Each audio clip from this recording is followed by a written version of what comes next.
അപ്പോൾ ഇന്നൊരു Sunday vibe വ്ളോഗാണ് കേട്ടോ. ഒരുപാട് ദിവസം ഈ 5-6 ദിവസമൊക്കെ കൊറിയറും അങ്ങനെയൊക്കെയുള്ള ടെൻഷനും കാര്യങ്ങളും ഒക്കെ ആയിട്ട് ഇരിക്കുമ്പോഴത്തേക്കും ഒരു ചെറിയ റിലീഫ് വേണമെന്ന് എപ്പോഴും ആഗ്രഹിക്കും.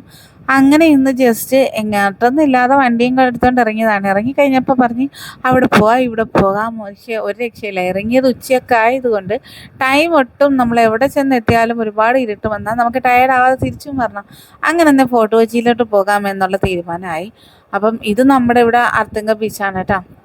അവിടെയൊക്കെ നമ്മുടെ ഇവിടുത്തെ നല്ല കാഴ്ചകളൊക്കെ കണ്ട് എൻ്റെ മോൻ ആദ്യമായിട്ടൊന്ന് കാല് നനപ്പിച്ചു. അപ്പം ഇളയവനെ വിടാതിരിക്കാൻ ചേട്ടവൻ പിടിച്ചു വെച്ചിരിക്കുകയായിരുന്നു. കാര്യം അവന് മൂത്താക്ക് ഭയങ്കര പേടിയാണ് ഇങ്ങനെയുള്ള കാര്യങ്ങൾ. അവനോട്ട് ഇറങ്ങത്തുമില്ല, അവനാരെയും വിടത്തുമില്ല. അങ്ങനെ അവൻ ഭയങ്കര കരച്ചിൽ കൊച്ചവൻ. അങ്ങനെ അവനെയും പിടിച്ച് ഇത്തിരി നേരം ഒന്ന് ജസ്റ്റ് ബീച്ചിലെ കാഴ്ചയൊക്കെ കണ്ടിട്ട് അവിടെ നിന്ന് ഞങ്ങൾ എല്ലാവരും കൂടെ വീണ്ടും നമ്മൾ ഫോർട്ട് കൊച്ചിയിലേക്കാണ് ഇന്നത്തെ ലക്ഷ്യം എന്ന് പറയുന്നത് കേട്ടോ. അങ്ങനെ നേരെ വണ്ടി അങ്ങോട്ട് വിട്ടേച്ചിട്ടുണ്ട്. അപ്പോൾ ജസ്റ്റ് ഒരു റിലീഫ് മാത്രമാണ് മനസ്സിൽ ഇതെന്ന് പറയുന്നത്. പിന്നെ എന്തൊക്കെ നടക്കുമെന്നൊക്കെ നമുക്ക് കണ്ടറിയാം. എന്നാലും ഒരു ഫ്രീ മൈൻഡ്. നമ്മൾ എപ്പോഴും വർക്കിൻ്റെ കാര്യമൊക്കെ ആയിട്ട് ഭയങ്കര സ്ട്രെസ്സായി നിൽക്കുന്ന സമയത്ത് എപ്പോഴും മുമ്പൊക്കെ അങ്ങനെ ഇരിക്കുമ്പോഴത്തേക്കും ജസ്റ്റ് ഒരു കറക്കം മതിയായിരുന്നു. ഇപ്പോൾ നമ്മുടെ കൊറിയറും കാര്യങ്ങളും നമ്മുടെ നട്ട്സിൻ്റെ പൗഡറും ഡയറ്റും കാര്യങ്ങളൊക്കെ നമ്മളിങ്ങനെ വട്ടം ചുറ്റിച്ചുകൊണ്ടിരിക്കുന്നതുകൊണ്ട് ഒരു കാരണവശാലും അങ്ങനെയൊന്നും തിരിഞ്ഞ് നമുക്ക് ഒരു ലേസി ആയിട്ട് നടക്കാനൊന്നും പറ്റൂല. അങ്ങനെ ഉച്ചക്ക് കഴിക്കാനിറങ്ങിയാണ് കേട്ടോ. അപ്പോൾ കാറിൻ്റെ ഡോറിനിടയിൽ ചെറിയവൻ്റെ വിരൽ പോയപ്പോഴത്തേക്കും ഉള്ള ഒരു മൗനമാണ് കണ്ടത്. കൊച്ചി ചെന്നപ്പോഴത്തേക്ക് ഞാൻ പോയ വഴിയെ ഞാൻ ആഗ്രഹിച്ചൊരു കാര്യമാണ് അവിടുത്തെ ഇറച്ചിച്ചോറ് കഴിക്കണമെന്നുള്ളത്. അപ്പോൾ ഇത് എനിക്കും മോനിക്കും കൂടെ എടുത്തതാണ്. എന്നാലും ഞാൻ കുറച്ച് കഴിഞ്ഞപ്പോഴത്തേക്കും അത് ഓവർ ആവണ്ട എന്ന് കരുതിയിട്ട് പ്ലേറ്റിലേക്ക് എനിക്കിത് ഇത്രയും റൈസും അതുപോലെ തന്നെ കുറച്ച് സാലഡും എടുത്ത്. മോൻ ഇത്തിരി ചിക്കൻ ബിരിയാണിയാണ് വാങ്ങിച്ചത്. അപ്പോൾ അവന് റൈസ് കുറച്ച് മതി എന്ന് പറഞ്ഞ്. കാര്യം ആൾക്ക് പേടിയാണ് കേട്ടോ. വേറൊന്നും കൊണ്ടല്ല, അവന് തന്നെ അവൻ്റെ ബോഡിയിൽ ചേഞ്ചസ് നല്ല രീതിയിൽ അറിയാൻ പറ്റുന്നുണ്ട്. ഈ 10-20 ദിവസം കൊണ്ട് മാഷാഅല്ലാ നല്ല ബോഡിയിൽ വ്യത്യാസമാണ് അവന് വന്നിരിക്കുന്നത്. അവൻ്റെ ഹാപ്പി ഇതിലാണ് ആൾ. അപ്പോൾ യൂണിഫോമൊക്കെ ഇട്ട് നോക്കിയപ്പോഴത്തേക്കും ഭയങ്കര ചേഞ്ചസ്.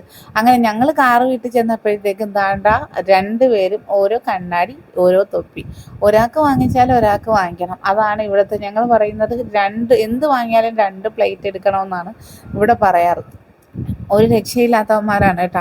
പിന്നെ അങ്ങനെ കണ്ണാടിയും വാങ്ങിച്ച് തൊപ്പിയൊക്കെ വാങ്ങിച്ച് കുറേ ഓട്ടവും ചാട്ടവും അവിടെ കിടന്ന് നമ്മളെ വട്ടം ചുറ്റിച്ച് കഴിഞ്ഞപ്പോഴത്തേക്കും അങ്ങനെ ഇവന്മാരുടെ പുറകെ ഓടുന്ന സമയത്താണ് കുറച്ച് ചോളം കണ്ടത്. അങ്ങനെ എൻ്റെ മോൻ്റെ ഫേവറേറ്റ് സാധനമാണ്. അപ്പോൾ ഡയറ്റിന് കഴിക്കാൻ പറ്റുന്ന സാധനം ആയതുകൊണ്ട് കുഴപ്പമില്ല. ഭയങ്കര ഇഷ്ടമാണ് കേട്ടോ ഞങ്ങൾക്ക് ഈ സാധനം. അങ്ങനെ ഞങ്ങൾ ആ ഒരു ഈവനിങ് ടൈമിൽ ഇതാണ് വാങ്ങിച്ചത്. അപ്പോൾ അതിനുശേഷമാണ് നല്ലൊരു കാഴ്ച കണ്ടത്. അവിടെ ഒരു പ്രായമായ ഒരുപാട് പേരിങ്ങനെ പ്രാവിന് കൊടുക്കുന്നുണ്ടെങ്കിൽ ഒരാളുടെ കയ്യിൽ കയറി ഒരു പ്രാവ് കയറി ഇങ്ങനെ ഇരുന്ന് ഫുഡൊക്കെ കഴിക്കുന്ന കാഴ്ചയൊക്കെ ഉണ്ട്. അങ്ങനെ അതൊന്നും എടുക്കണമെന്ന് തോന്നി. അതും കണ്ട് തിരിച്ചു വരുമ്പോഴേക്കും അടുത്ത കളിപ്പാട്ടക്കടയുടെ മുമ്പിൽ ദാണ്ട് നിൽക്കുന്ന ബക്കറ്റ് വേണമെന്നും പറഞ്ഞു. ഇനിയും നിന്നാൽ പോക്കറ്റിലെ കാശ് കാലിയാകും അല്ലേ പേടിച്ചിട്ട് അങ്ങനെ ഞങ്ങൾ പെട്ടെന്ന് അവിടെ നിന്ന് വിട്ടേച്ച്. അപ്പോൾ എൻ്റെ മൂത്തവൻ ഞൊണ്ടനുണ്ട്. അപ്പോൾ ആവും തോന്നിട്ട് അവൻ്റെ എക്സസൈസ് ചെയ്ത് കാലിന് നല്ല പെയിനുണ്ട്. എന്നാലും മടികൂടാതാശം ചെയ്യുന്നുണ്ട്. അത് തന്നെയാണ് ഭയങ്കര സന്തോഷം. അങ്ങനെ ഞങ്ങൾ നേരെ അവിടെ നിന്ന് വണ്ടി എടുത്ത് ഇനിയും നിന്നാൽ നമ്മുടെ പെട്ടിയിലെ കാശെല്ലാം പോകുമല്ലോ എന്നുള്ള പേടിയായപ്പോഴേക്കും മറ്റേ കളിപ്പാട്ടക്കാരുടെ ആളാണ് കേട്ടോ. അങ്ങനെ ഞങ്ങൾ നേരെ വീട്ടിലോട്ട് വന്നിട്ടാ. വന്നതിന് ശേഷം ഈവനിങ് 2 മുട്ട ഞങ്ങൾ ഓരോ മുട്ട വീതം ഓൾ എഗ്ഗാണ് എടുത്തിരുന്നത്. പിന്നെ രാത്രി സ്മൂത്തിയും കുടിച്ചു. ഞാൻ ഗ്രീൻ ടീയും കുടിച്ചു കേട്ടോ. അവൻ വെള്ളവും കുടിക്കാറുണ്ട്. അങ്ങനെയാണ് ഇന്നത്തെ ദിവസം. അപ്പോൾ ഇന്നത്തെ ദിവസം ഇത്രയൊക്കെ ഉള്ളൂ. അപ്പം ലൈക്ക് ചെയ്യാനും ഷെയർ ചെയ്യാനും മറക്കരുത്. അതുപോലെ തന്നെ നിങ്ങളുടെ അഭിപ്രായം മസ്റ്റായും കമൻറ്റ് ചെയ്യണം കേട്ടോ. നിങ്ങളുടെ ചോദ്യങ്ങൾക്കെല്ലാം ഉത്തരം ഞാൻ എപ്പോഴും ഉണ്ടാവും. തീർച്ചയായിട്ടും അഭിപ്രായങ്ങൾ മസ്റ്റായും കമൻറ്റ് ചെയ്യണേ.